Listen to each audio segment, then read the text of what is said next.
दोस्तों, आप लोग के सामने जीके का अगला भाग आ चुका है दोस्तों। चलिए देखते हैं। कहता है कि यूरिया में नाइट्रोजन की मात्रा कितना प्रतिशत हो जाता है। तो ये आप लोग को मालूम होगा कि यूरिया में नाइट्रोजन की मात्रा कितना प्रतिशत होता है। तो 46% होता है। ठीक है, यूरिया में नाइट्रोजन की मात्रा कितना प्रतिशत होता है? 46%। दोस्तों ध्यान दीजिएगा, जांच के दौरान वर्मी कंपोस्ट में नाइट्रोजन मात्र 1% पाया गया। ठीक है, जबकि यूरिया में 46% है। नाइट्रोजन की मात्रा जो है यूरिया में कितना प्रतिशत है? 46% है। ठीक है, और डीएपी में 18%। ठीक है, डीएपी में 18% नाइट्रोजन है। कितना है? 18% नाइट्रोजन है। ठीक है, इससे पौधे में तेजी से वृद्धि होती है। कृषि विभाग के अनुसार वर्मी कंपोस्ट में निर्धारित मानक के तहत यूरिया और फास्फोरस की मात्रा उपलब्ध है। ठीक है, फिर से ध्यान दीजिएगा दोस्तों, जांच के दौरान वर्मी कंपोस्ट में नाइट्रोजन मात्र 1% पाया गया है, जबकि यूरिया में 46%, वो डीएपी में 18% नाइट्रोजन है। ठीक है, तो ये सब बात पूछ देगा कि डीएपी में कितना प्रतिशत नाइट्रोजन है, तो कितना बोलेंगे? 18%। तो दोस्तों ये सब बात ध्यान रखेंगे। चलिए दोस्तों बताइए, मेथनॉल को कहते हैं, तो मेथनॉल को क्या कहते हैं? Robbing alcohol, grain alcohol, would alcohol, denatured alcohol. तो मेथनॉल को वुड एल्कोहल कहते हैं। ठीक है, आप लोग ध्यान रखिएगा कि मेथनॉल को क्या कहते हैं? वुड एल्कोहल कहते हैं। तो वुड एल्कोहल मेथनॉल को कहा जाता है।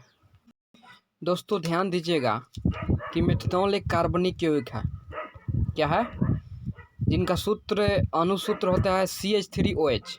क्या होता है जिनका सूत्र? CH3OH। इनको कास्ट एल्कोहल या वुड एल्कोहल भी कहते हैं, ये ध्यान रखिएगा। ठीक है, क्या कहते हैं? कास्ट एल्कोहल, क्योंकि एक समय में यह प्रायः लकड़ी के भंजक आसवन से प्राप्त की जाती थी। ठीक है, आजकल इसका उत्पादन एक उत्प्रेरकीय औद्योगिक प्रक्रम के द्वारा होता है, जिनमें कार्बन मोनोऑक्साइड, कार्बन डाइऑक्साइड और हाइड्रोजन प्रयुक्त होते हैं। ठीक है, तो इसको आप लोग थोड़ा ध्यान रखिएगा। ठीक है, चलिए दोस्तों, क्वेश्चन आप लोग के सामने है कि ध्वनि किस रूप में यात्रा करती है। तो इसको हम लोग कैसे याद रखेंगे? तो ध्वनि अनुदैर्घ्य तरंग के रूप में यात्रा करती है, ये तो आप लोग को मालूम होगा। ठीक है, लेकिन अनुदैर्घ्य कैसे याद रखेंगे? अनुप्रस्थ कभी कभी मारा जाएगा।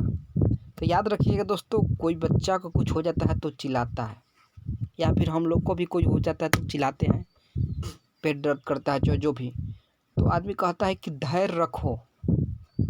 कहता है ना, धैर्य रखो, ठीक हो जाएगा, दवा खा लो, मेडिसिन ले लो, ठीक हो जाएगा। याद रखेंगे, अनुदैर्घ्य तरंगे, धैर्य याद रखेंगे तो मरा जाएगा दोस्तों। ठीक है, चलिए तो दोस्तों ध्यान दीजिएगा, ध्वनि अनुदैर्घ्य तरंग के रूप में यात्रा करती है, ये तो हम लोग जानते हैं। ध्वनि तरंग अनुदैर्घ्य तरंग होती है, इसकी उत्पत्ति वस्तुओं में कंपन होने से होती है। कैसे? कंपन होने से होती है, लेकिन सब प्रकार का कंपन ध्वनि नहीं करता है। जिन तरंगों की आवृत्ति लगभग 20 कंपन प्रति सेकंड से 20,000 कंपन प्रति सेकंड के बीच होती है, उनकी अनुभूति हमें अपने कानों द्वारा होती है। ठीक है, और हम उन्हें सुन सकते हैं।